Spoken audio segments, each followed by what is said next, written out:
तो चलिए करते हैं शुरुआत शेयर बाजार लाइव। आज है हिंदू नववर्ष का दिन। दीप, आपको, हमारी पूरी टीम और हमारे सारे दर्शकों को नए साल की बहुत बहुत शुभकामनाएं। उम्मीद करें ये नया साल सुख, समृद्धि और शांति भरा हो और सबके लिए बेहतरीन हेल्थ, वेल्थ, हैप्पीनेस लेकर आए। तो बहुत बहुत बधाई, बहुत बहुत शुभकामनाएं। थैंक यू सर, और आपको भी नए साल की बहुत बहुत शुभकामनाएं और हमारी पूरी टीम व्यूअर्स को भी। नया साल है सर और शुभ शुरुआत का यूजुअली आशा रहती है। बताएं सर, आज की मार्केट डायरेक्शन किस तरह के संकेत दे रही है? चाहे सहयोग कहें, लेकिन आपके और मेरे वस्त्र तो कम से कम फेस्टिव मूड में है, माहौल भी वैसा है और उम्मीद करते हैं कि आज कुछ हरियाली अच्छी देखने को मिले बाजारों में, जिसके संकेत शुरुआत में आते हुए धीमे धीमे दिख भी रहे हैं, बढ़ भी रहे हैं। तो आज के संकेतों के दम पर बढ़ते हैं आगे। डाउ में उम्मीद के मुताबिक रहा कारोबार सुस्ती वाला। डाउ फ्यूचर्स कल भारतीय बाजारों के बंद होने के वक्त सुस्ती थे और उस लिहाज से सुस्ती ही रहे, लेकिन लगातार 8वें दिन S&P ने नया रिकॉर्ड बनाया, यानी कि ब्रॉडर मार्केट में अमेरिका में भरपूर तेजी अब भी बरकरार है।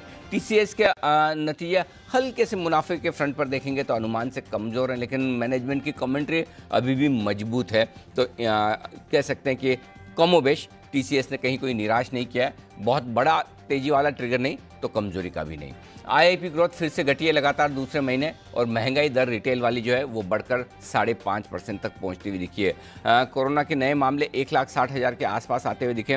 रविवार का दिन था, शायद इस वजह से टेस्टिंग कम हुई होगी और उस वजह से सोमवार को आमतौर पर आंकड़े कम दिखते हैं। लेकिन चलिए, एक नया रिकॉर्ड बनने के बाद 1,70,000 के आसपास 1,60,000 का आंकड़ा देखना भी थोड़ी राहत की बात है। आज देखते हैं किस तरह के मामले अब सामने निकल कर आते हैं कल के, तो वो उस पर नजर आएगी। लेकिन कोरोना का कहर, डर, खौफ अब भी बरकरार है, ये तो साफ आपको नजर आ रहा है। जी दी।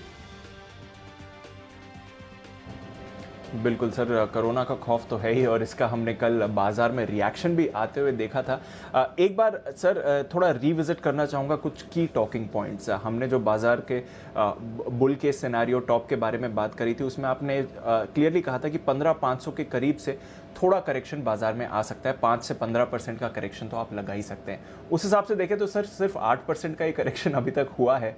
तो सवाल सबके मन में यही बनता है, क्या और करेक्शन की उम्मीद है, स्पेशली जिस तरह से कोरोना का डर फैला हुआ है इस समय? दीप, आ सकता है, कोई बड़ी बात नहीं, लेकिन वो एक तरफा वर्टिकल करेक्शन नहीं होगा। कल हमने काफ़ी कुछ है ना, कोरोना का कहर, लॉकडाउन का खतरा, इन सब चीज़ों को कल प्राइस में आते हुए देखा है। कल जिस तरह से बाजार तेजी से गिरे, वॉल्यूम के साथ गिरे और किसी भी लेवल से रिकवरी दिखाते हुए नजर नहीं आए, वो इस बात की ओर इशारा कर रहा है कि काफ़ी हद तक ट्रेडर्स और इन्वेस्टर्स हल्के हुए हैं कल के बाजार में, और जिन्हें कोरोना से ज़्यादा डर लग रहा है और जिन्हें लग रहा है कि मुझे मुनाफा वसूल करना है, चाहे फिर उसमें ट्रेडर्स हो, FIs हो। FIs के लिए मुनाफा वसूली की बात हो सकती है और ट्रेडर्स के लिए स्टॉप लॉसेस ट्रिगर होने की या पोजीशन हल्की करने का प्रेशर हो सकता है। लेकिन जो कुछ होना था कल काफ़ी हद तक हो चुका है एक्चुअली। और आप देखिए, जब बाजार एकदम एक तरफा तेज़ बड़ी गिरावट दिखाए और उस बड़ी गिरावट में आप कुछ अहम लेवल के नज़दीक पहुँचे और उस पूरे ट्रेडिंग सेशन में आपको किसी तरह की रिकवरी न आए, इसका मतलब क्लियर कट है कि कल सबको सिर्फ और सिर्फ बेचना ही था। और जो एग्रेसिव ट्रेडर्स है, जो किसी भी दाम पर बेचकर निकलना चाहता है, उनका दिन कल हो चुका है। तो ऐसी सिचुएशन में हो सकता है करेक्शन और भी हो, लेकिन अब ये एक तरफा नहीं होगा। उस और करेक्शन के पहले आपको एक अच्छी साइजेबल रिकवरी भी दिखानी होगी और उसके बाद आप यहाँ पर फिर से कमज़ोर हो सकते हैं। पॉइंट सिंपल है, जो फॉर्मूला हमने बनाया था बाजार का टॉप कब, कहाँ, कैसे, उसमें सिंपल चीज़ है कि अभी भी टॉप में काफ़ी वक्त है। 17,000 से लेकर 21,000 की रेंज में ब्रॉडली मैं आपको बता रहा हूँ, शायद 17,250 से 21,080 अगर मुझे ठीक से याद है, ये टारगेट इस बुल रन के बनते हैं और ये टारगेट अब भी इंटैक्ट है। मैं आपको ये इसलिए कह रहा हूँ ताकि आपको लॉन्ग टर्म ट्रेंड को लेकर कहीं कोई डर न लगे। लॉन्ग टर्म ट्रेंड बाजार का अब भी एकदम परफेक्ट है, अब भी मजबूती के साथ है। तो अगर आपका व्यू साल 2 साल का है तो आपको कहीं कोई डरने घबराने की जरूरत नहीं है। हफ्ते 2 हफ्ते का व्यू है तो आपके लिए लेवल्स अलग होंगे, संकेत अलग होंगे। तो जो इन्वेस्टर्स हैं उनके लिए अभी भी 17,000 से लेकर 21,000 की रेंज के निफ्टी के टारगेट इस बुल रन के हैं जो इंटैक्ट हैं और उस लिहाज से आप अपने पोर्टफोलियो को संभाल कर रख सकते हैं। और इस तरह के शार्प तेज गिरावट जब भी आए तब आपके लिए खरीदारी के मौके बनते हैं। जहां तक करेक्शन कितना हो सकता है, दीप, कल भी हम यही बात कर रहे थे कि फाइनली अब फ्रेश कमजोरी हम तब मानेंगे जब 14,200 14,250 की रेंज को तोड़कर बाजार इसके नीचे ट्रेड करना शुरू करे, बंद होने के संकेत दे, निर्णायक रूप से वॉल्यूम के साथ गिरे। तब हम मानेंगे कि अब फ्रेश कमजोरी और होगी। अदरवाइज 14,250 का जो स्ट्रॉन्ग सपोर्ट जोन था, वहीं से बाजार ने कल फिर से एक सपोर्ट लिया है और अब कोशिश करेगा शायद आज रिकवरी की। तो देखते हैं अगर 14,200 14,250 नीचे टूटता है तो फिर आपके लिए जो आपका सवाल का जवाब है कि क्या करेक्शन पूरा हो चुका है, तब करेक्शन पूरा होने के संकेत आएंगे आपके लिए 13,250 से लेकर 13,850 की रेंज में। 13,850 हो सकता है, 13,650 हो सकता है या 13,250। ये 3 लेवल्स निकल कर आएंगे जहां पर बाजार अपना करेक्शन पूरा करेगा। तो पॉइंट सिंपल है, 14,000 के आसपास नीचे 13,850 आपको खरीदारी के लिए तैयार रहना है। और 5 से 15% का एक रनिंग करेक्शन जो बाजार में आप तेजी के बुल मार्केट में कभी भी आते हुए देखते हैं और वो आपके कॉन्फिडेंस को टेस्ट करता है, वो कॉन्फिडेंस टेस्ट करने का वक्त शायद बाजार की तरफ से आ चुका है। तो जो लोग मिस कर चुके हैं पिछली बार की तेजी को, उनके लिए ये एक बेहतरीन मौका होगा। आई डोंट नो अब 14,200 250 को तोड़कर और नीचे जाता है क्या, वो देखने वाली बात होगी। और जाने के पहले एक रिकवरी तो दिखानी चाहिए। लेकिन ओवरऑल ये है कि अगर आपको इन्वेस्टर के तौर पर हैं और अगर इस अप्रैल के महीने में बाजार आपको नीचे की तरफ एक अच्छा मौका देता है तो 13,250 से 13,850 वो रेंज है जहां पर टुकड़ों में आपको 100% खरीदारी करनी चाहिए। 100%, 100%, कोई डरने की बात नहीं। जी दीप। क्लियर है सर। तो ऑन अ पोजिशनल बेसिस अगर थोड़ा और करेक्शन आता है तो डेफिनेटली खरीदारी का मौका है, पर 14,250 नियर टर्म के लिए एक बहुत ही इंपॉर्टेंट सपोर्ट है बाजार के लिए। सर पोजिशनली तो आपका व्यू समझ में आ रहा है। थोड़ा अगर आज के संकेत समझे, आज के सेटअप को समझे, उससे पहले अभी तक तो खैर एक बड़ी रेंज थी 14,950 15,000 की और निचले स्तर पर 14,250 बड़ी रेंज से करेक्शन आया। क्या अब निचले स्तर से अगर खरीदारी आती है तो ये बाउंस बैक थोड़ा सस्टेन करते हुए दिखेगा या फिर से खरीदारी के बाद ऊपरी स्तरों पर प्रेशर आ सकता है, स्पेशली आज के ट्रेड में? दीप, बाउंस बैक सस्टेन करेगा, टिकेगा, बहुत मजबूती से आगे बढ़ेगा, इसमें मुझे पूरा संदेह है। मैं संदेह नहीं कहूँगा, मुझे पूरा भरोसा है कि नहीं करेगा।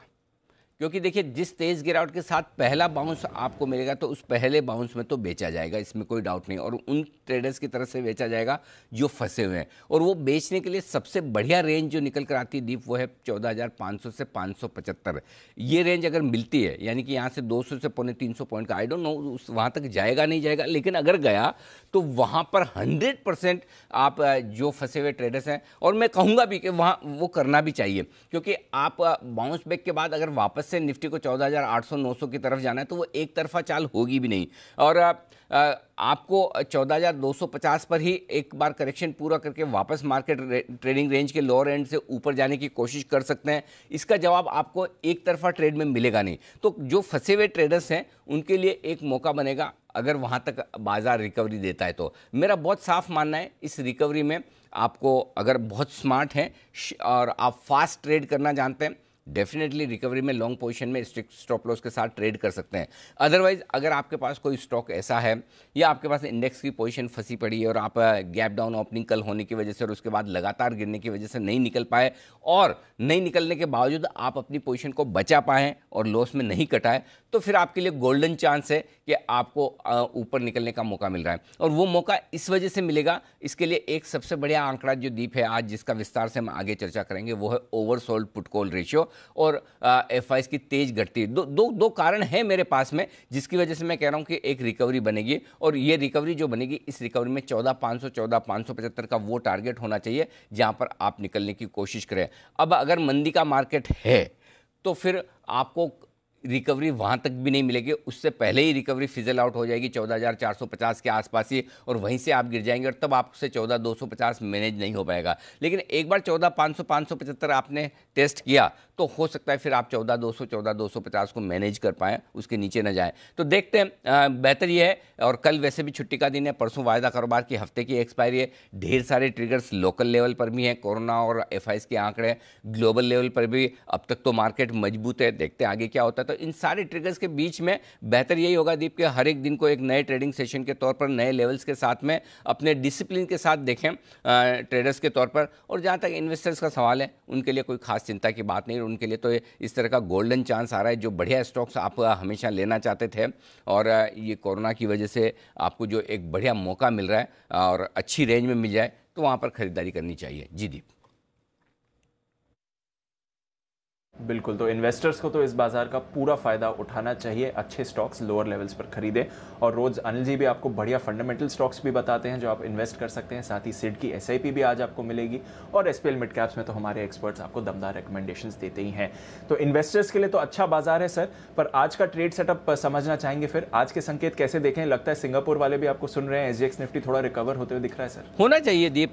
कुछ अच्छे संकेत भी हैं आज के बाजार में, खराब ऐसा नहीं कि सबके सब खराब ही हैं, कुछ एक दो संकेत ऐसे हैं जो आगे अच्छे हैं। ग्लोबल संकेत मैंने न्यूट्रल साइड पर ही रखे हैं, न बहुत पॉजिटिव न बहुत नेगेटिव। डाउ फ्यूचर्स भी आप देख सकते हैं एकदम सपाट ट्रेड करता हुआ दिख रहा है। एफआईज के संकेत नेगेटिव है, घरेलू फंड्स के संकेत न्यूट्रल साइड पर हैं, वायदा कारोबार के संकेत पॉजिटिव है। आज का एकमात्र पॉजिटिव, और कल भी आपने देखा होगा कल के सारे संकेतों में एक भी संकेत पॉजिटिव था नहीं, तो वायदा कारोबार के संकेत आज बहुत बेहतरीन आते हुए दिखे मेरे लिए, पॉजिटिव है। सेंटिमेंट नेगेटिव है, ट्रेंड नेगेटिव है। शॉर्ट टर्म ट्रेंड कल की क्लोजिंग के बाद जो आपने 14,500 के नीचे की देखी है वो थोड़ा सा नेगेटिव होता हुआ दिखा, तो 14,500 के नीचे की क्लोजिंग थोड़ा सा ट्रेंड के को शॉर्ट टर्म ट्रेंड को नेगेटिव करती हुई दिख रही है। जहाँ तक रेंज का सवाल है 14,200 14,250 आज दिन के लिए मजबूत सपोर्ट है। ये आसानी से टूटना नहीं चाहिए। अगर गलती से ये टूटता है तो फिर सीधा आपके लिए 14,000 14,050 की लेवल पर अच्छा मजबूत सपोर्ट आता है। बीच में 14,150 छोटा सा लेवल है लेकिन वो काम का नहीं है, तो फिर आप 14,000 के लिए रास्ता खोल देते हैं अगर 14,250 के नीचे ट्रेड करके आप टिकते हैं तो। ऊपर की तरफ 14,375 14,450 ये ऑब्वियस सा एक रिकवरी का पॉइंट बनता है ऊपर की तरफ। इसके पार निकल कर टिके तो 14,500 14,575 इस रिकवरी का फाइनल टारगेट जहां पर आपको एग्जिट करने का सोचना है।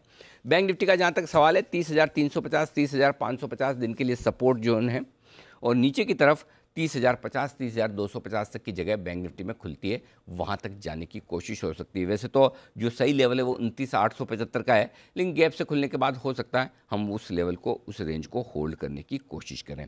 ऊपरी तरफ 31,100 31,300 ये बैंक निफ्टी पर हाई रेंज है दिन के लिए। 31,500 31,700 ये दिन की बड़ी रेंज है जहां पर आपको प्रॉफिट बुकिंग करनी चाहिए। बैंक निफ्टी में गैप बड़ा है, वैसे तो कायदे से देखा जाए तो सीधा जो रेंज ऊपर की निकल कर आती है वो 32,150 से 32,350 की आती है, लेकिन मैं इतना भी उत्साहित पॉजिटिव या मतलब ये जोश में नहीं हूँ कि मैं 150 32,300 यानी कितना हो गया 1,000 1,200 300 1,500 1,600 पॉइंट की रिकवरी की उम्मीद करूँ ना ना ना ना इतना पॉजिटिव भी नहीं है। तो इसलिए मेरे लिए 31,500 31,700 तक की रिकवरी मिल जाए बैंक निफ्टी में तो भी धन्य हो जाएंगे, तो वहाँ तक की एक जगह बन सकती है दीप ऊपर जाने के लिए। जी ठीक है। कल वैसे सर आपने कहा था 1,200 पॉइंट्स की गिरावट आएगी, उसके सामने 1,600 1,650 पॉइंट्स तो बैंक निफ्टी गिराई है, तो फिर रिबाउंड भी उतना होना तो चाहिए सर। काश ऐसा ही होता, और काश मैं आपकी हाँ में हाँ मिला पाता, लेकिन क्या करूँ अब कॉन्फिडेंस नहीं आ रहा है। वही चीज़ है ना दीप, कल आपने सुबह पहला सवाल बहुत सही पूछा था कि आज इतना गैप से खुलेगा तो खरीदना है क्या, लेकिन कल वो कॉन्फिडेंस था नहीं, क्योंकि देखिए जो सिचुएशन एक हफ्ते पहले थी और कल में फ़र्क है एक्चुअली, और इसीलिए कल लग नहीं रहा था कि तुरंत कूद कूद कर खरीदने वाला दिन है। इसलिए जहां करेक्शन पूरा करना है, कम से कम पूरा करना न करें, कम से कम वहां जहां पहुंचना है वहां तक तो पहुंचा ही। 14,250 14,350 की रेंज में निफ्टी, और बैंक निफ्टी तो मैं 31,100 के नीचे ऑनेस्टली देख नहीं रहा था। 31,100 से तो और देखिए 500 पॉइंट 600 पॉइंट और नीचे आ गया। तो बैंक निफ्टी में तो क्या है कि अब ऐसा सीन हो गया कि आप नीचे का लेवल जो सोचे वो आ जाएगा, सपोर्ट कोई भी आप सोचे कि ये रुकेगा नहीं रुकेगा वो टूट जाता है, तो वो सिचुएशन है अभी। इसलिए बेहतर ये कि ठीक है आप मार्केट के साथ चलें, और अभी इतनी बड़ी रिकवरी के संकेत है नहीं। समझिए अगर आज टीसीएस बहुत तोड़फोड़ नंबर देता और कुछ ऐसा करता टीसीएस की 5% टीसीएस बढ़ जाए, वैसा तो कुछ है नहीं, तो आपको सपोर्ट मिलेगा कहाँ से, राइट। एचडीएफसी बैंक आपको दे नहीं सकता सपोर्ट, रिलायंस ठीक है थोड़ा बहुत चल जाए कर जाए, टीसीएस आपके पास है नहीं, तो टीसीएस इन्फोसिस के दम पर आप शायद निफ्टी में एक बढ़िया रिकवरी की उम्मीद कर सकते थे, राइट। वो टीसीएस ने नंबर्स जो दिए खराब नहीं है, लेकिन ऐसा भी नहीं कि 5% टीसीएस ऊपर भाग जाए, तो फिर आप चलेंगे कैसे। तो इसलिए जो आप कह रहे हैं ना कि भाई इतना गिरने के बाद एक बढ़िया रिकवरी आ जाए, आएगी रिकवरी लेकिन उतनी बड़ी नहीं जितना हम चाहते हैं, या जो काफ़ी बड़ी रिलीफ ट्रेडर को दे सके, उसके लिए मुझे लगता है थोड़ा इंतज़ार करना पड़ेगा। जी दीप। क्लियर है सर, थोड़ा इंतजार करेंगे, पर देखते हैं आज किस तरह का मूव बाजार में आता है। दिन के लिए फिर क्या इंपॉर्टेंट रेंज रहेगी सर? 14,250 14,375 दिन के लिए निफ्टी की रेंज है छोटी वाली।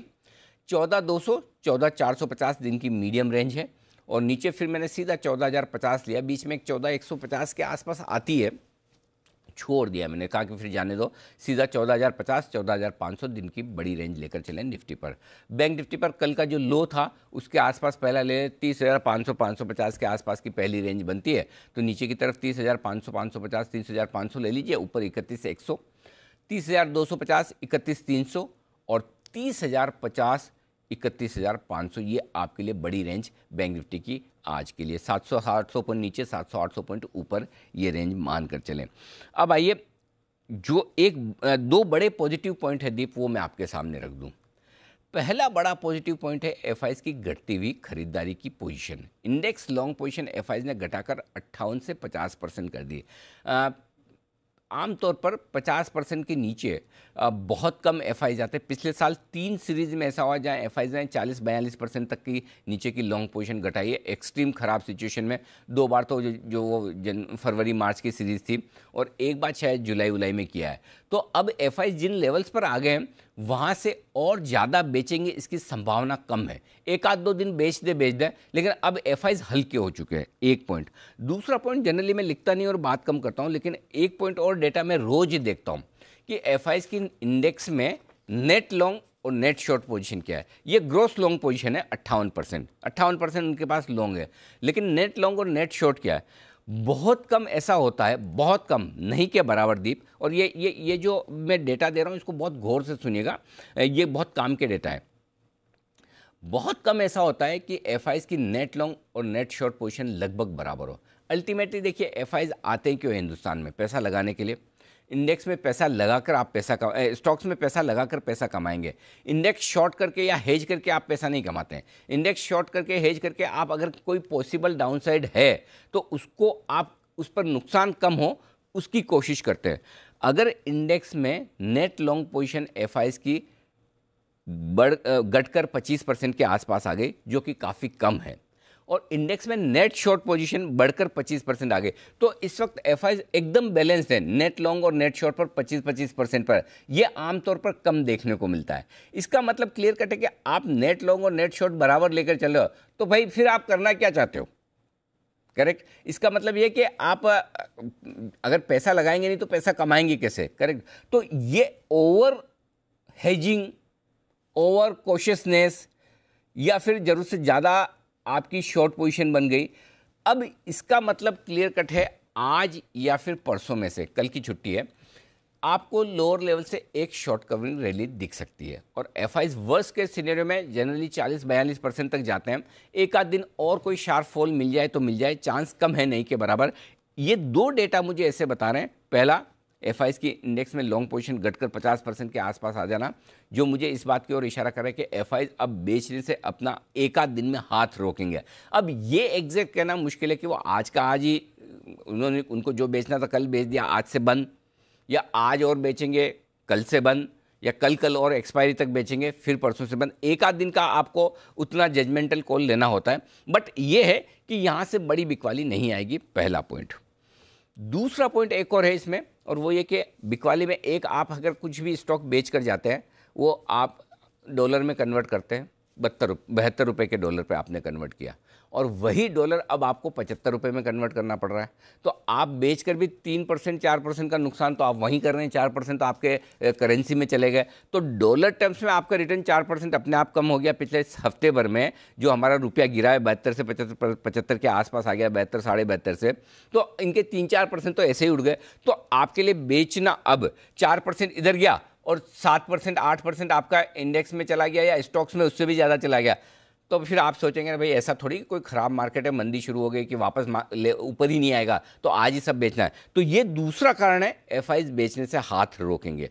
तीसरा कारण आपको एक और बताता हूं, put call ratio 0.88 almost oversold है, और ये ओवरसोल्ड पुट कॉल रेशियो आपको एक शॉर्ट कवरिंग देगा, और वो बड़ी शॉर्ट कवरिंग देगा। वो अभी आज सुबह से शुरू हो जाती है, दोपहर से होती है, या परसों एक्सपायरी के दिन होती है, ये देखने वाली बात है। लेकिन ओवरसोल्ड पुट कॉल रेशियो ज़्यादा से ज़्यादा एक झटका लगा दे तो लगा दे, और वो झटका लगाने के बाद आपको शॉर्ट कवरिंग देगा, और हो सकता है ना लगाए तो सीधा पहले शॉर्ट कवरिंग दे दे, और दोनों में से पॉसिबिलिटी है, लेकिन शॉर्ट कवरिंग है ये बात है। तो ये 2-3 बड़े कारण हैं जिसकी वजह से आप थोड़ा सा मार्केट को संभलते हुए देखेंगे। दीप। बिल्कुल सर, तो ओवरसोल्ड बाजार हैं, एक शॉर्ट कवरिंग के लिए तो आप ज़रूर तैयार रहेगा। देखते हैं दिन में कब आएगी। इस लिहाज से देखें सर, तो फिर एग्जिस्टिंग पोजीशंस के लिए क्या करना चाहिए आज? स्टॉप लॉस रखिए एक ही 14,200 का इंट्राडे और क्लोजिंग बेसिस पर। जिनको ज़्यादा सेफ्टी रखनी है वो 14,250 का भी रख सकते हैं कल के लो का। वैसे तो वही स्टॉप लॉस बनता है 14,248 जो कल हमने बनाया था। मैं निफ्टी स्पॉट लेवल की बात कर रहा हूँ। फिर भी 51 पॉइंट की रिस्क और एक्स्ट्रा रख लीजिए 14,200, ये सिंपल है। बैंक निफ्टी पर 30,500, ये डे ट्रेड के लिए भी और क्लोजिंग बेसिस पर भी एक ही स्टॉप लॉस रखिए। अब अगर आप शॉर्ट हैं तो आपके लिए थोड़ा लेवल्स बड़े निकल कर आ रहे हैं। प्रॉब्लम ये है कि शॉर्ट के लिए छोटे स्टॉप लॉस है नहीं। निफ्टी की शॉर्ट पे मैं 14,400 का स्टॉप लॉस दूंगा आपको, लगभग 101 पॉइंट ऊपर का। लेकिन क्लोजिंग बेसिस पर 14,550 के नीचे कोई स्टॉप लॉस है नहीं। वो हो गया आपका 250 पॉइंट ऊपर। क्या आपको उतनी रिस्क रखनी है या नहीं रखनी, वो आपको डिसाइड करना है। तो जिनको रिस्क कम रखनी है वो अपने रिस्क के हिसाब से स्टॉप लॉस रखें क्लोजिंग बेसिस पर। सही स्टॉप लॉस तो 14,550 का बंद कराता है कि जब 14,550 के ऊपर बंद हो तो आपको शॉर्ट काटनी चाहिए। अब आइए बैंक निफ्टी। बैंक निफ्टी में तो और भी ज़्यादा समस्या है स्टॉप लॉस देने में। लॉन्ग साइड पर, शॉर्ट साइड पर बैंक निफ्टी में स्टॉप लॉस मतलब आप देखिए 32,000 के नीचे का मिलता ही नहीं है, और 32,000 का मतलब यहाँ से 1200-1300 पॉइंट का है। इसलिए मैंने अंदाज से आपको छोटा स्टॉप लॉस दिया। छोटा भी आपको बड़ा लगेगा। 31,300 का स्टॉप लॉस आप इंट्राडे के लिए मानकर चलें, और क्लोजिंग कल के हाई 31,700 के ऊपर होती दिखे तो फिर एग्जिट कर लीजिए, जो भी यहाँ से 900 पॉइंट ऊपर है। तो अब ऐसी सिचुएशन में फिर आप अपनी रिस्क के हिसाब से स्टॉप लॉस रखें इंट्राडे और क्लोजिंग बेसिस पे। लेवल्स के हिसाब से देखेंगे तो ये भी आपको बड़े लग रहे हैं, लेकिन मेरे लेवल्स के हिसाब से तो इससे भी ऊपर के स्टॉप लॉस आ रहे हैं, क्योंकि जिस तरह का तेज फॉल आया है स्टॉप लॉस जल्दी से अच्छे निकल नहीं रहे, ये ध्यान में रखिएगा। जी दीप। बिल्कुल सर, तो ओवरसोल्ड मार्केट है, एक बाउंस बैक आएगा, इसलिए एग्जिस्टिंग पोजीशंस पर अपने शॉर्ट्स, अपनी स्टॉप लॉसेस आप अकॉर्डिंगली रखें। नई पोजीशंस फिर कैसे बनाएं सर आज? निफ्टी खरीदिए 14,200 के स्टॉप लॉस के साथ। 14,350, 14,375 दो छोटे लेवल है। उसके बाद 14,450, 14,500, 14,550 तीन और बड़े लेवल्स के लिए निफ्टी में करनी है आपको खरीदारी। और जो लोग शॉर्ट करना चाहते हैं वो 14,500, 14,575 की रेंज का इंतजार करें। वहाँ पर निफ्टी मिले आज कल में तो ज़रूर शॉर्ट करें 14,600 के स्टॉप लॉस के साथ। 14,450, 14,375, 14,325 ये लेवल होंगे जिसके लिए आपको निफ्टी में बनानी चाहिए शॉर्ट पोजीशन। जहाँ तक बैंक निफ्टी का सवाल है, खरीदिए बैंक निफ्टी 30,250, 30,350 की रेंज में अगर वहाँ पर आता है तो ज़रूर एक चांस लेना चाहिए। स्टिक स्टॉप लॉस 30,000 का होगा। 30,175 तक भी खरीद सकते हैं, 30,050 तक भी खरीद सकते हैं। स्टॉप लॉस 30,000 पर जरूर रखें। ऊपर की तरफ 30,500, 30,775, 30,975, 31,100, 31,200 और 31,300 ये सारे लेवल्स हैं जिसके लिए बैंक निफ्टी में खरीदारी करनी है। अब बड़ा सवाल ये कि दीप अगर आज गैप से खुल जाते तो क्या ये लेवल आएगा क्या? 30,250, 30,350 का पता नहीं, शायद ना भी आए। तो ऐसी सिचुएशन में अगर आप एग्रेसिव ट्रेडर्स हैं तो बैंक निफ्टी में सिंपल 30,500 का स्टॉप लॉस लगाकर खरीद लीजिए, जो कि कल के लोज का है। तो एग्रेसिव ट्रेडर्स के लिए राय अलग है। जो ट्रेडर्स इंतजार करना चाहते हैं, आराम से खरीदना चाहते हैं, इस लेवल में आए तो खरीदिए, नहीं तो फिर एग्रेसिव ट्रेडर्स के लिए 30,500 के स्टॉप लॉस से खरीदने की राय है। टारगेट आपका बनेगा 31,000 का, 31,125, 31,200, 31,300, 31,475 और 675 ये सारे लेवल्स हैं जिसके लिए आपको एग्रेसिव ट्रेडर के तौर पर खरीदारी करनी चाहिए। और जो लोग शॉर्ट करना चाहते हैं बैंक निफ्टी, थोड़ा सा ट्रिकी ये है कि कहाँ शॉर्ट किया जाए। जो लेवल शॉर्ट करने के मेरे निकल के आ रहे हैं वो बहुत दूर के 31,700 से 32,150 तक के आते हैं, जो कि बहुत दूर है, लेकिन फिर हम उतना इंतज़ार तो कर नहीं सकते। और बैंक निफ्टी हमेशा शॉर्ट के लिए वो आपको एकदम जो वेल डिफाइंड आपको जो लेवल चाहते हैं ना वो तो देता नहीं है। इसलिए 31,300 से ही मूड बनाना शुरू कीजिए कि शॉर्ट करना है। 31,700 कल के हाइस के आसपास वहाँ पर पक्का शॉर्ट करें।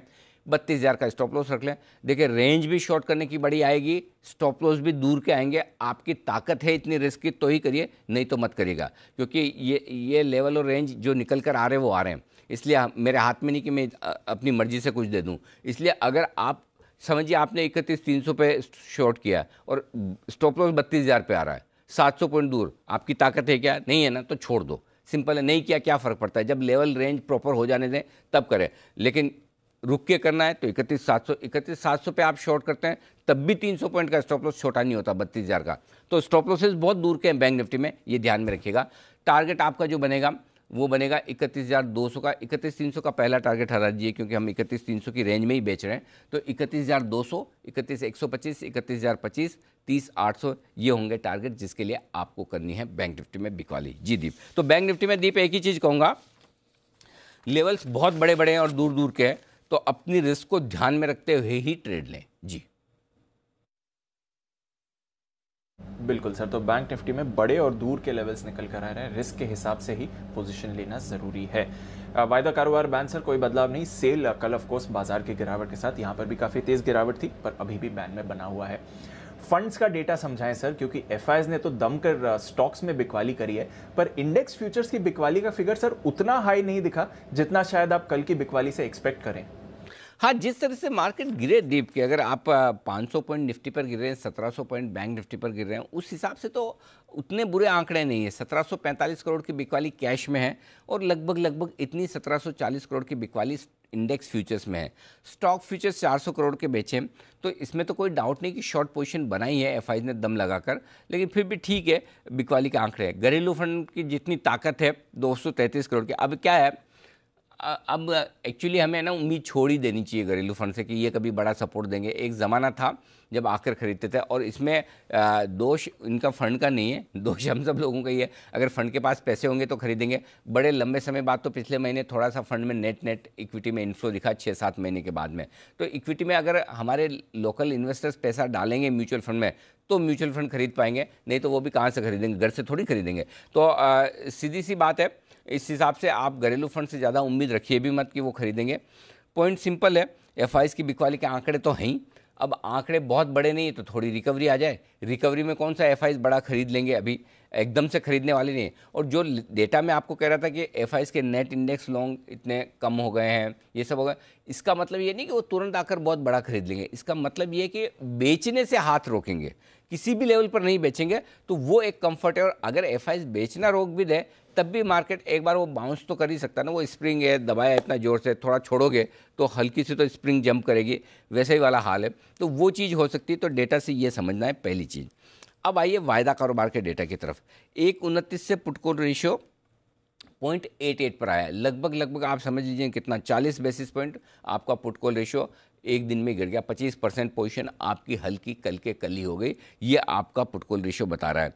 प्रीमियम घट गई है निफ्टी में 54 पॉइंट से घटकर 32 पॉइंट। बैंक निफ्टी में तो लगभग 100 पॉइंट की प्रीमियम उड़ गई, 170 पॉइंट वाली प्रीमियम घटकर सिर्फ 77 पॉइंट रह गई। तो आज थोड़ी तो प्रीमियम में बढ़ोतरी होनी चाहिए, पहली चीज़ है। निफ्टी में मजे की बात यह कि ओपन इंटरेस्ट में कोई खास बदलाव नहीं, और बैंक निफ्टी में भी ओपन इंटरेस्ट 1 लाख शेयरों से ही बढ़कर आया है। इसका मतलब क्लियर कट है, जहां एक और एफआईज ने अपनी शॉर्ट पोजीशन बनाई है इंडेक्स में, वहीं ओपन इंटरेस्ट अगर नहीं बढ़ा है, इसका मतलब क्लियर है कि जो लोकल ट्रेडर्स हैं उन्होंने अपनी लॉन्ग पोजीशन काफ़ी तेज़ी से घटाई। तो कल के सेशन में लॉन्ग पोजीशन तेज़ी से घटाने की वजह से बाजार गिरा है। अब जो लेवल्स आपके लिए इंपॉर्टेंट है, नीचे 14,000 जहाँ पर हाईएस्ट ओपन इंटरेस्ट से पुट में 24 लाख शेयरों का, उस पर फोकस कीजिए। ऊपर 14,500 इस रिकवरी में वो आपके लिए सिग्नल है, रेड सिग्नल, जिसके पार जाना मुश्किल है, क्योंकि 14,500 के कॉल्स पे 31 लाख शेयर है, जिसमें से 29 लाख शेयर कल के कल ही जुड़े हैं, तो उसके पार निकल कर टिक पाना होगा मुश्किल। बैंक निफ्टी में डेटा कम है, इमीडिएटली सपोर्ट 30,000 है, इमीडिएटली रुकावट 31,000 है, 8-8 लाख शेयर दोनों तरफ हैं। देखते हैं क्या कुछ होता है। बाकी बैंक निफ्टी के लेवल्स मैं आपको बता ही चुका हूँ। जी दी, बिल्कुल सर, इंटरेस्टिंग डे होना चाहिए और एक बाउंस बैक का तो इंतजार है ही। देखते हैं बाजार आज कौन सी डायरेक्शन चूज करते हैं। आइए आपको बता दें कौन से स्टॉक्स पर भी हमारी नजर रहने वाली है आज के दिन। कुशल, मानसी और साथ ही आशीष हमारे साथ तैयार है। कुशल, गुड मॉर्निंग, बताएं आज के ट्रिगर्स और खबरों वाले शेयर्स कौन से हैं। Good morning Deepanshu. सबसे पहले इंडिया ग्रिड का राइट्स इश्यू जो है वो आज बंद होता हुआ दिखेगा। इश्यू प्राइस 110 रुपये प्रति यूनिट तय किया गया है और यहाँ पर जो रेशियो है वो 1:5 के हिसाब से है। साथ ही हिंदुस्तान जिंक पर नजर रखिए, यहाँ पर विनिवेश पर सुप्रीम कोर्ट में सुनवाई होनी है, तो यहाँ पर क्या डिसीजन निकल कर आता है ये देखना इंपॉर्टेंट होगा। और आज और कल इन्फोसिस के नतीजों पर बोर्ड बैठक होने वाली है, पर नतीजे जो है इसके कल आने वाले हैं। साथ ही स्काईमेट वेदर जो है वो अपने मानसून फोरकास्ट गाइडेंस 2021 के लिए जो है करीब 12:30 बजे शेयर करते हुए नजर आएंगे, तो वहां से क्या क्यूज निकल कर आते हैं वो देखना काफी इंपॉर्टेंट रहेगा। यही नहीं, अगर आप टीसीएस की बात करें तो कल बाजार बंद होने के बाद जिस तरह के नंबर्स आते हुए दिखे हैं, स्लाइटली अनुमान से कमजोर साइड पर नंबर्स आते हुए दिख रहे हैं। मुनाफा जो है हमारा 9540 करोड़ रुपए का था अनुमान, उसके मुकाबले 9246 करोड़ का मुनाफा कंपनी ने पोस्ट किया है। साथ ही कंपनी के मार्जिन भी हमारा 27% का अनुमान था, उसके मुकाबले 26.8% के मार्जिन कंपनी ने रिपोर्ट किए हैं। हालांकि कंपनी की जो ऑर्डर बुक है वो हाईएस्ट एवर टीसीवी आती हुई दिखी है 9.2 बिलियन डॉलर्स पर, और अक्रॉस वर्टिकल्स अगर आप देखें तो सिक्वेंशली ग्रोथ अच्छी रही है। हिंदुस्तान कॉपर, यहाँ पर कंपनी का जो क्यूआईपी है वो कल पूरा हुआ है और यहाँ पर जो प्राइसिंग रखी, जो इशू प्राइस रखा गया है वो 119 रुपये 60 पैसे प्रति शेयर के भाव पर रखा गया है। फ्लोर प्राइस जो था वो 125 रुपये 80 पैसे प्रति शेयर के भाव पर था। बंधन बैंक के Q4 बिजनेस अपडेट्स भी आते हुए दिखे हैं, जहां पर लोन्स एंड एडवांसेस की बात करें तो 8% तिमाही आधार पर बढ़ते हुए नजर आए हैं और सालाना आधार पर 21% की ग्रोथ इसमें आती हुई नजर आई है हमें। और साथ ही कंपनी का जो कासा डिपॉजिट्स है वो भी करीब करीब सालाना आधार पर 61% बढ़ता हुआ दिखा है। कलेक्शन एफिशिएंसी भी ऑलमोस्ट 96% रही है कंपनी की। सैटिन क्रेडिट केयर के भी Q4 बिजनेस अपडेट्स आते हुए दिखे हैं, जहां पर AUM तिमाही आधार पर करीब 5.25% बढ़कर 7,274 करोड़ रुपए आए हैं और कंपनी ने FY21 में करीब करीब 4300 करोड़ रुपए जुटाए भी हैं। साथ ही सेंट्रल बैंक यहाँ पर भी नजर रखिए, क्योंकि बोर्ड ने सरकार से पूंजी जुटाने पर की जो मंजूरी दी है वो काफी पॉजिटिव है इनके लिए, सरकार सेंट्रल बैंक ऑफ इंडिया के लिए साबित हो सकती है। 16 अप्रैल को इशू प्राइस पर फैसला होगा, तो यहाँ पर भी नजर बनाकर रखिए। और अंत में इंडियन ओवरसीज बैंक, यहाँ पर बोर्ड ने सरकार के 4100 करोड़ रुपए की जो पूंजी निवेश है उसके बदले जो इक्विटी शेयर जारी करने की मंजूरी है वो दिए देते हुए नजर आए हैं और 16 रुपये 63 पैसे प्रति शेयर के भाव पर जो है ये इक्विटी शेयर जारी किए जाएंगे सरकार को। ओके, तो ढेरों स्टॉक्स हैं फोकस में और PSU बैंक्स पर फिर से नजर रखिए, स्पेशली उन नेम्स पर जहां पर बाजार अनुमान लगा रहा है प्राइवेटाइजेशन को लेकर एक्शन आ सकता है। आइए मानसी से भी जाने कुछ और खबरों वाले स्टॉक्स और fund action. Good morning Mansi, बताएं। Good morning Deepanshu. मुथूट फाइनेंस अपने डिविडेंड डिक्लेरेशन को लेकर फोकस में रहेगा। कंपनी ने 20 रुपए प्रति शेयर के अंतरिम डिविडेंड की घोषणा की है। इसके अलावा येस बैंक, सेबी ने बैंक पर 25 करोड़ की पेनाल्टी लगाई है। दरअसल 81 बॉन्ड्स के मिस सेलिंग के इल्जामों के तहत यहां पर पेनाल्टी लगाई गई है। डॉक्टर रेड्डीज पर भी फोकस रहेगा। SEC के बाद स्पुतनिक वैक्सीन को DCGI से भी इमरजेंसी इस्तेमाल के लिए मंजूरी मिल चुकी है। अतिरिक्त डेटा जुलाई तक सौंपा जाएगा। सिप्ला और जुबिलेंट फार्मावोव यहां पर भी फोकस रखिए। कंपनियों को रेमडेसिविर का उत्पादन बढ़ाने को कहा गया है। रेमडेसिविर की कीमत 1200 से 1300 पर कैप करने का भी सुझाव यहां पर आता हुआ देखने को मिला है। मैग्मा फिनकॉर्प पर फोकस रखें। राइजिंग स्टार होल्डिंग को कंपनी में मेजॉरिटी हिस्सा खरीदने के लिए CCI की मंजूरी मिलती हुई दिखी है। 3200 करोड़ में 60% हिस्सा खरीदने की योजना है और कंपनी का ओपन ऑफर जो है 8 अप्रैल से 26 अप्रैल तक खुला रहने वाला है। 70 रुपए प्रति शेयर इसकी प्राइस जो है तय की गई है।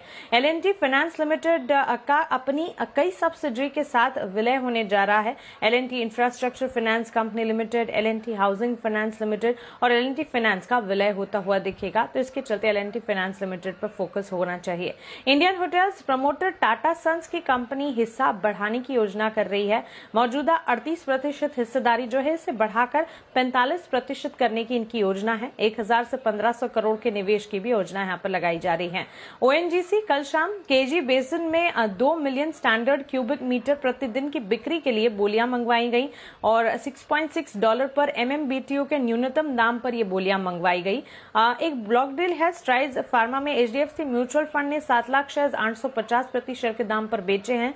स्मॉल कैप वर्ल्ड फंड ने करीब 14,93,000 शेयर 850 रुपए प्रति शेयर के दाम पर खरीदे हैं।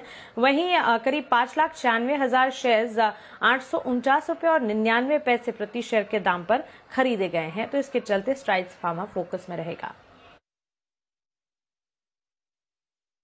ओके, तो ढेरों स्टॉक्स फोकस में रहेंगे और फार्मा शेयर्स पर वापस रोटेशन आते हुए दिखेगा। ओएनजीसी के लिए भी अच्छी खबर है। आइए देखते हैं आज ब्रोकरेजेस क्या कह रही हैं एफआईआर में।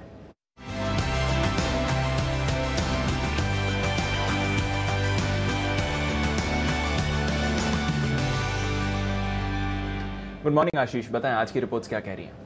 Good morning Deepanshu. आज सिर्फ 2 स्टॉक्स पर रिपोर्ट आई है। सबसे पहले आप देखिए टीसीएस नतीजों के बाद ब्रोकरेज हाउस की कमेंट्री अगर आप देखें तो पॉजिटिव भी नजर आ रही है। सबके सब एक बात को हाईलाइट कर रहे हैं कि ऑर्डर बुक काफी शानदार है और मार्जिन्स मेंटेन हुए हैं, ये अपने आप में काफी पॉजिटिव है। देखिए सीएलएसए, मैक्वायरी और क्रेडिट स्विस, ये 3 ब्रोकरेज हाउस ऐसे हैं जो आउट परफॉर्म की रेटिंग दे रहे हैं। एक एक करके मैं आपको लक्ष्य बताता हूँ। लक्ष्य में हालांकि किसी ने बदलाव ज्यादा नहीं किया है। सीएलएसए ने देखिए 3560 रुपये का लक्ष्य दिया है, मैक्वायरी 3440 का और क्रेडिट स्विस 3750 रुपये का लक्ष्य दे रहे हैं। सिर्फ एक सिटी ऐसे हैं जो इस स्टॉक पर बेरिश है, इन्होंने बिकवाली की राय दी है। 2870 से लक्ष्य को बढ़ाकर करीब 2935 का कर दिया है। हालांकि 3250 के आसपास की कल की क्लोजिंग है और ये मान रहे कि जिस तरीके से स्टॉक में तेजी आई है, सारी जो पॉजिटिव खबरें हैं वो शामिल हो रही है, जिसके चलते अभी भी इन्होंने जो बिकवाली की राय है उसको बरकरार रखा है।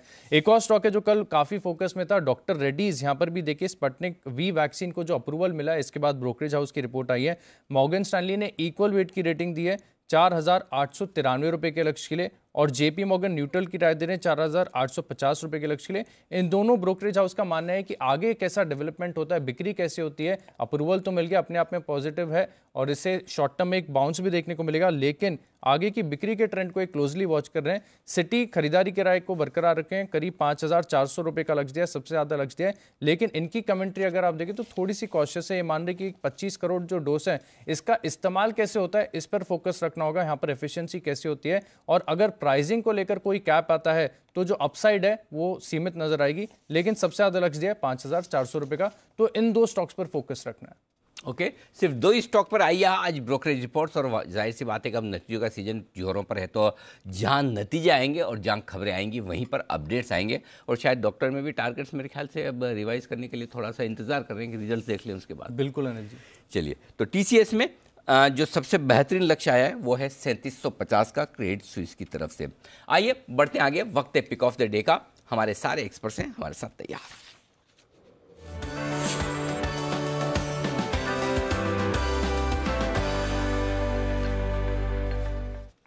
गुड मॉर्निंग बंसल जी, करिए शुरुआत।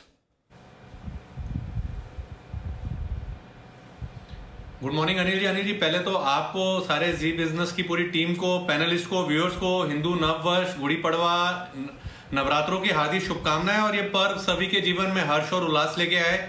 और मेरा पिक ऑफ द डे वही है जो हमने अनिल जी शुक्रवार को दिया था, आपकी एनिवर्सरी पे दिया था, तो कुछ ज्यादा काम नहीं करा है। डिफेंसिव प्ले हिंदुस्तान यूनिलीवर को ही दोबारा से चूज करा है। 2439 का स्टॉप लॉस लगाना है और 2495 के इंट्राडे टारगेट के लिए लीवर पर खरीदारी की राय है।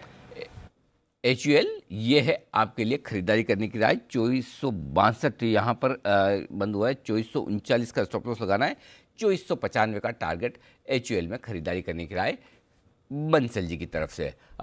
सुमित जी सुप्रभात, बताएं सर आपका pick of the day. Good morning ji. Pick of the day के तौर पे मेरे को लग रहा है कि डिवीज लैब पे रहना चाहिए। डिवीज लैब चार्ट्स के ऊपर बढ़िया दिख रहा है, कल भी स्टॉक में एक बढ़िया मोमेंटम बिल्डअप हुआ था, तो डिवीज लैब के अंदर डिप्स में खरीदारी करें 3750 से 3770 के आसपास। स्टॉक का जो नीचे में सपोर्ट और स्टॉप लॉस बनेगा वो है 3650 3660 के आसपास, और ऊपर में जो टारगेट्स बन सकते हैं 3900 से लेके 4000 तक के बन सकते हैं। तो डिवीज लैब में खरीदारी करके चलने का सलाह रहेगा। 3750 3775 की रेंज में करिए खरीदारी, 3650 का स्टॉप लॉस, 3900 और 4000 के टारगेट के लिए। वागे साहब गुड मॉर्निंग सर, बताइए आपका पसंदीदा शेयर आज के लिए। Good morning. मेरा कॉल होगा MGL, जिसमें बेच के चले, थोड़ा सा बाउंस बैक आएगा। कल भी हमने कवर किया था, बाउंस बैक आ ही नहीं रहा है इसमें। 1081 का बंद है, 1084 to 1088 ये आइडियल सेलिंग रेंज होगी, मुझे बेचना है। मेरा स्टॉप लॉस होगा 1095 और मेरा टारगेट होगा 1056 का आज और मतलब 1 से 2 दिनों के व्यू से। MGL में करें बिकवाली। कल भी वागले साहब की राय थी बिकवाली करने की और आज भी 1080-88 इस रेंज में मिले ऊपर की तरफ तो ज़रूर बेचिए। 1095 के स्टॉप लॉस के साथ 1056 का रखिएगा टारगेट। हिमांशु जी भी जुड़ चुके हैं हमारे साथ। हिमांशु जी गुड मॉर्निंग, बताएं सर आपने कौन सा शेयर चुना है आज के लिए? जी Anil ji, good morning to you, good morning Deepanshu and to the entire panel. Anil ji, बिकवाली का स्टॉक है, रडार पे आया है मनापुरम फाइनेंस। फ्यूचर्स की क्लोजिंग लगभग 146 के आसपास है। कल के सेशन में एक फ्रेश ब्रेकडाउन मुझे लगता है कि यहाँ पर आता हुआ नजर आया है और मेरा ऐसा मानना है कि स्टॉक 140-138 तक के लेवल्स दिखा सकता है। तो यहाँ पर 148-148-50 की जोन में, रेंज में मुझे लगता है कि आज पॉजिटिव ओपनिंग के चलते यहाँ पर ये लेवल्स देखने को मिल सकते हैं। वहां पर फ्यूचर्स में शॉर्ट करने की सलाह रहेगी। 151 का स्टॉप लगा सकते हैं और डाउन साइड में 140 रुपए तक के टारगेट मुझे लगता है मनापुरम फाइनेंस में देखने को मिल सकते हैं। ओके, 140 तक फिसलेगा मनापुरम और ऊपर में आज गैप से मिले तो 148-150 की रेंज में जरूर शॉर्ट कीजिए 151 के स्टॉप लॉस के साथ। कुणाल जी सुप्रभात, बताएं सर खरीदेंगे या बेचेंगे कुछ आज?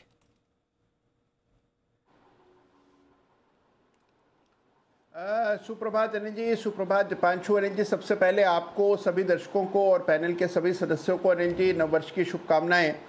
और अनिल जी, बिकवाली करनी होगी क्योंकि ब्रेकडाउन आए थे कल के चार्ट पे और अगर आज एक पुल बैक मिलता है तो अनिल जी एक अच्छा अवसर होगा बेचने का। तो मुझे बेचना है अनिल जी बजाज फाइनेंस, जिसमें कि एक क्लियर ब्रेकडाउन हमने कल के सत्र में आते हुए देखा। एक मेजर सपोर्ट के नीचे कल बंदी आई, एक गैप बना है जिसको हम रनवे गैप कहते हैं और उसके बनने के बाद आमतौर पर जिस तरह का मूव गैप से पहले रहता है उस वैसा ही मूव गैप के बाद भी देखने को मिलता है। तो बजाज फाइनेंस में उछाल में बिकवाली की राय है। कल की बंदी के भाव के आसपास नहीं बेचना है। अगर 50, 60, 100 रुपये ऊपर खुलता है तब आप इसमें बिकवाली करें। यहाँ पर स्टॉप लॉस रखना है 4675 का, 4675 रुपये का स्टॉप लॉस रखकर शॉर्ट करें। और मुझे लगता है नहीं जी इस स्टॉक में आपको 4250 तक के लेवल्स देखने को मिलेंगे, तो उछाल में बिकवाली करें। चलिए उछाल में करें बिकवाली और वो करनी है बजाज फाइनेंस में। 4511 पर बंद हुआ है, उछाल आए तो बेचिए और आपके लिए 4675 के होंगे स्टॉप लॉस के लेवल, तो जितना ऊपर में बेच पाए उतना बेहतर। वीके शर्मा साहब भी हमारे साथ जुड़ चुके हैं। शर्मा साहब स्वागत है आपका भी, हिंदू नववर्ष की आपको बहुत बहुत शुभकामनाएं और बधाइयाँ। बताएं सर कौन सा शेयर आपकी लिस्ट में है आज? नमस्ते सर, प्रणाम।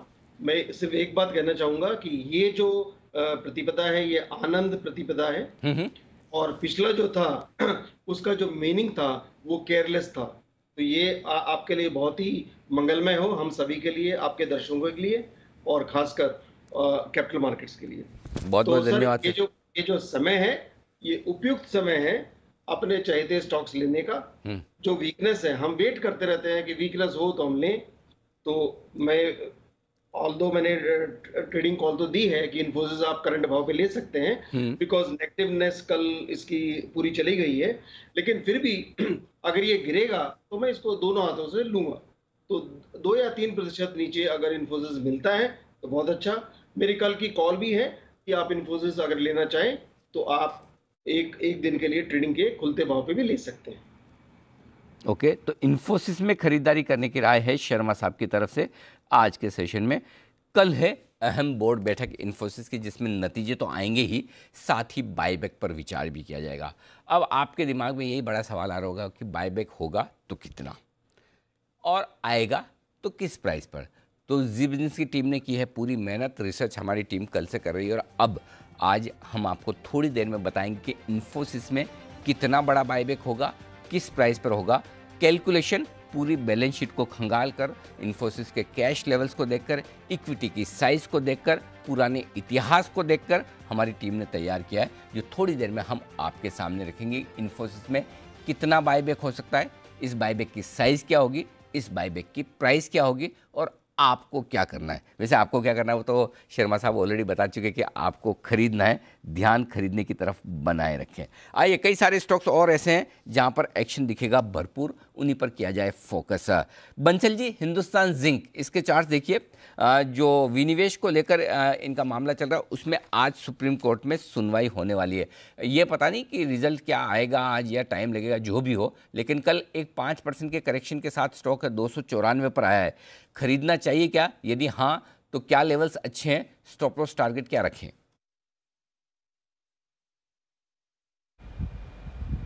देखिए, इसको गिरावट पे खरीदना चाहिए और टेक्निकली नीचे में 277 से लेकर 280 का जो जोन है वो एक इमीडिएट सपोर्ट है और लगता नहीं है आनंद फानन में ये सपोर्ट टूटेंगे। और कल गिरावट जरूर आई है, बट कल अगर हम देखें तो पिछले 4 दिन का सबसे कम वाला वॉल्यूम था मार्केट के साथ। स्टॉक करेक्ट हुआ है तो करेक्शन पे स्टॉक को खरीदने की राय है। इन्हीं स्तरों पे लेना चाहिए और करेक्शन अगर एक्सटेंड होती है तो बाय एंड होल्ड करना चाहिए। थोड़ा सा होल्ड करेंगे तो ऊपर में 320 326 के लेवल्स मुमकिन लगते हैं हिंदुस्तान जिंक के अंदर। ओके, तो ये आपके लिए है हिंदुस्तान जिंक, जहाँ पर आपको रखनी है नज़र। हिंदुस्तान जिंक के साथ ही एक और स्टॉक है और वो है हिंदुस्तान कॉपर, इस पर भी नज़र रखिए। और हिंदुस्तान कॉपर के चार्ट्स देखिए सुमित जी, जो QIP की प्राइस है वो काफ़ी नीचे की आई है, 120 रुपये के आसपास, 119 रुपये 60 पैसे। ये तो कल की गिरावट हो गई, नहीं तो स्टॉक गिरने का नाम नहीं ले रहा था। फ्लोर प्राइस 125.80 थी, उसके बावजूद स्टॉक 140-45 की रेंज में ट्रेड कर रहा था। कल तो बाजार के मूड के साथ गिर गया, लेकिन जो डिस्काउंट है वो काफ़ी ज़्यादा है। क्या 120 रुपये के आसपास अच्छा सपोर्ट है, या कहाँ अच्छा सपोर्ट है जहाँ इन्वेस्टर्स खरीदारी करने के बारे में सोचे? बिल्कुल सही वर्ड यूज किया अनिल जी आपने। डिप्स में खरीदारी करनी है, स्टॉक के अंदर करने खरीदारी है, लेकिन डिप्स में तो कोई भी अगर ऐसा डिप आता है 120 रुपए 118 रुपए तक, तो लोअर लेवल्स पे स्टॉक के अंदर खरीदारी करे। स्टॉक के ओवरऑल स्ट्रक्चर बहुत मजबूत है। स्टॉक के अंदर नीचे में जो सपोर्ट है 118 120 के पास ही बनेगा। अगर वो लेवल टूटे तो फिर एक 10 से 15 रुपए का करेक्शन और आएगा, लेकिन 118 120 के आसपास स्टॉक सपोर्ट ले सकता है। और ऊपर में जो रेजिस्टेंस है 140 145 का है, तो डिप्स पे खरीदारी करें। आने वाले दिनों में वापस से ऊपर में 140 145 के लेवल देखने को मिलेंगे। परफेक्ट। शर्मा साहब, जरा फार्मा कंपनियों पर अपनी राय दीजिए और आपकी पसंद की फार्मा कंपनी भी बताइए जो आप इस लेवल पर निवेश करना चाहेंगे। खबर यह कि ये सारी कंपनियां जो रेमडेसिविर बना रही है उनको उत्पादन बढ़ाने के लिए कहा है सरकार ने, और साथ ही प्राइस भी कहा है भाई 1200-1300 रुपये से ज़्यादा मत रखो, ये कैप है, इतने प्राइस पे आप रखो, ऐसा सुझाव दिया है। अब कंपनियां माने नहीं माने एक अलग बात है, लेकिन जिस तरह से रेमडेसिविर की कमी होती दिख रही है कोविड के केसेस बढ़ने की वजह से, ये खबर आई है, क्या खरीदेंगे सर? मेरे ख्याल से इस पूरे परिप्रेक्ष्य में सिप्ला और ही बेस्ट बेट है।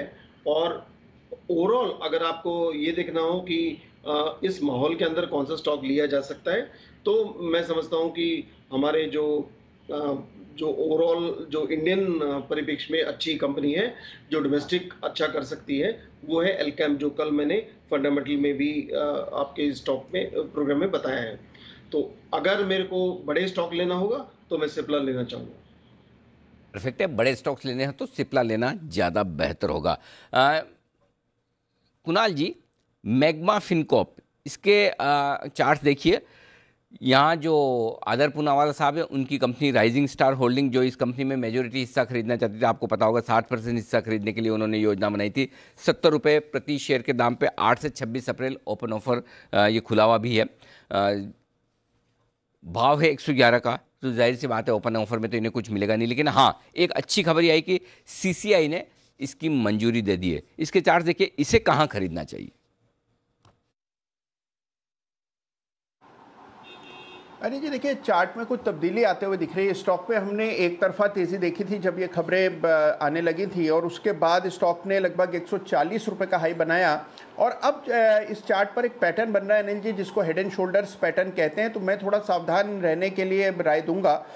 मुझे लगता है कि अनिल जी अगर ये स्टॉक 105 रुपये के नीचे निकल जाता है, अभी 111 का भाव है, 105 104 के नीचे जाएगा तो फिर इसमें आपको एक अच्छा करेक्शन देखने को मिल सकता है, जिसमें मुमकिन है कि 85 रुपये के लेवल्स भी आ जाएं। तो खरीदारी की कोई जल्दबाजी नहीं है। जिनके पास पोजीशन है 104 का एक स्टॉप लॉस रख लें, इसके नीचे जाए तो निकल जाने की राय। ओके, तो ये है आपके लिए इस वक्त मैग्मा फिनकॉर्प पर राय आती हुई है। TCS नतीजों के बाद ऊपर और नीचे दोनों तरफ के क्या लेवल्स इंपॉर्टेंट है, किरण जी जरा देखकर बताइए। कल तो 75 रुपये गिरा था, नतीजे ठीक है उम्मीद के मुताबिक, सिर्फ मुनाफे का आंकड़ा थोड़ा सा कम है और मैनेजमेंट की कमेंट्री भी स्ट्रॉन्ग है। जो FIs की रिपोर्ट्स है वो भी मिली जुली, न बहुत ख़राब न बहुत अच्छी। 3750 का टारगेट हाईएस्ट है क्रेडिट स्विस की तरफ से, जो यहाँ से 500 रुपये ऊपर है। जरा चार्ट देखिए sir. Very good morning Anil ji, और दीप आपको भी वेरी गुड मॉर्निंग, और सारे टीम को, जी के टीम को, पैनलिस्ट को और सारे दर्शकों को नववर्ष की बहुत बहुत शुभकामनाएं। टीसीएस की बात करें तो 3150 ये बहुत ही इंपॉर्टेंट सपोर्ट रहेगा। अगर इसके आसपास मिलता है तो बिल्कुल बाय करके चलना चाहिए। और जो नेक्स्ट बड़ा रेजिस्टेंस है वो 3350 है। तो 3150 और 3350 मेक और ब्रेक लेवल्स है। इसके आर या पार एक बड़ी मूव देखने को मिलेगी। ओके, तो ये है आपके लिए टीसीएस पर राय इस वक्त। डॉक्टर रेड्डीज, कल आपकी खरीदारी की राय बिल्कुल सही सटीक साबित होती थी कि सुमित जी, और अब खबर एक और अच्छी आ रही कि SEC इसके बाद स्पुतनिक वी इस वैक्सीन को DCGI से भी, drug controller general of India, इससे भी इमरजेंसी इस्तेमाल के लिए मंजूरी मिल गई है। और एक खबर ये भी आ रही कि हो सकता है जो भी वैक्सीन इंपोर्ट की जाए, बाहर से मंगाई जाए, रशिया से, रूस से, उस पर ड्यूटी ना लगे। ये अभी खबरें आ रही है, ये होगी नहीं होगी पता नहीं, लेकिन कुल मिलाकर डॉक्टर रेड्डीज के लिए खबर तो अच्छी है। जरा चार्ट देखिए। बिल्कुल अनिल जी, खबर भी अच्छी है और चार्ट्स भी अच्छे हैं। और मैं वापस से रिपीट करूंगा कि डॉक्टर रेड्डी को इस बार छोड़ना नहीं है, डॉक्टर रेड्डी को पकड़े रखना है। डॉक्टर रेड्डी यहां से बहुत बढ़िया अपसाइड मूव दिखाने वाला है। 5250, 5450 ये इमीडिएट टारगेट मैंने दिए थे, जो कि बहुत जल्दी अचीव होंगे। और अब नया टारगेट भी ले सकते हैं अनिल जी डॉक्टर रेड्डी के अंदर, 5555 ये टारगेट भी जल्दी ही देखने को मिलेगा। तो डॉक्टर रेड्डी में कोई भी अगर डिप मिलता है तो उस डिप में खरीदारी करनी है, एग्जिस्टिंग पोजीशंस होल्ड रख के चलना है। 5250, 5450 और 5555 ये लेवल जल्दी ही डॉक्टर रेड्डी में देखने को मिलेंगे। ओके, तो ये है आपके लिए डॉक्टर रेड्डीज पर आए। किरण जी से चूंकि हमारा संपर्क हो चुका है, किरण जी से अभी उनकी पिक लेना बाकी है। किरण जी, आज के लिए आपका शेयर बताएं सर। कैश का फार्मा स्टॉक है और वो बाय करना है स्टार। मुझे लगता है कि 900 का एक छोटा सा बैरियर है करंट मार्केट प्राइस के आसपास। 880 की कल की क्लोजिंग, 870 की क्लोजिंग थी। आपका स्टॉप लॉस 830 के आसपास होना चाहिए। करंट लेवल से 900 तक एक्यूमुलेट करे। 900 के बाद एक बहुत बड़ी मूव देखने को मिलेगी। शॉर्ट टर्म में टारगेट आपको 960 से 980 तक देखने को मिलेंगे। ओके, 960, 980 तक, 870 से 900 एक्यूमुलेट भी ऊपर तक में भी करना है, तो ये तो बहुत बढ़िया बात है, फर्स्ट क्लास। अच्छा, बात चली है इसकी डॉक्टर रेड्डीज की, तो बंसल जी जरा स्नोमैन फार्मा के भी चार्ट्स देखिए। कल इस स्टॉक में भी आखिरी मिनटों में उछाल आता दिखा था कि इस उम्मीद में कि जो डॉक्टर रेड्डीज की ये वैक्सीन है स्पुतनिक, इसको ट्रांसपोर्टेशन में स्नोमैन का बड़ा रोल होगा। इसके चार्ट्स पर नजर डालिए जरा।